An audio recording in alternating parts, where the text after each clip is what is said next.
新闻一开始，先来看7位大法官提名，昨昏伫咧立法院是全部无过关。总统府秘书长潘明安是强调，罗总统会伫咧限期内，搁再补提名。也针对立法院前13仔这三读修正，包括在位法、宪诉法加选罢法的这3案，罗总统卖依法来公布。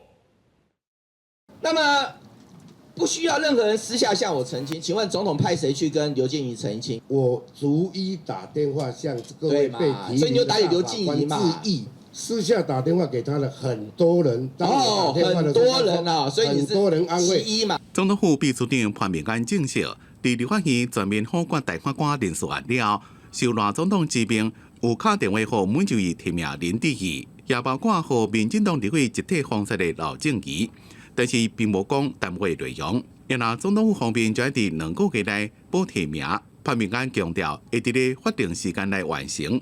这么大家也伫咧关心，立法院伫最近倡导中所通过的3大法案，罗总统是不是依法公布？总统作为宪政的守护者、宪法的守护者，当然会依法公布。总统府在昨天下午，好像是傍晚的下午的时候。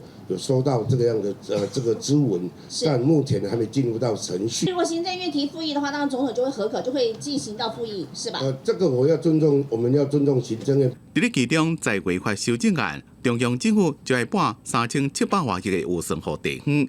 依照行政院初步的估计，若是实施了，国防预算将会第一个受影响，减28%，差不多800亿。对此，国安会秘书长吴钊燮讲。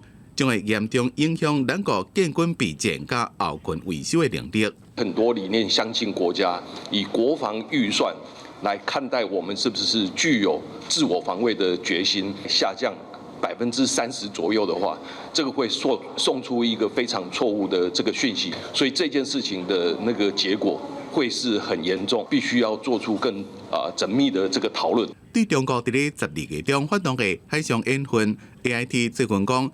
因无认为是针对总统赖清德出访而来。对此，吴钊燮回应讲，中国相关的动作毋若是针对台湾，目标也对向第一岛链所有的国家，台湾应该国家顶心戒备。记者综合报道。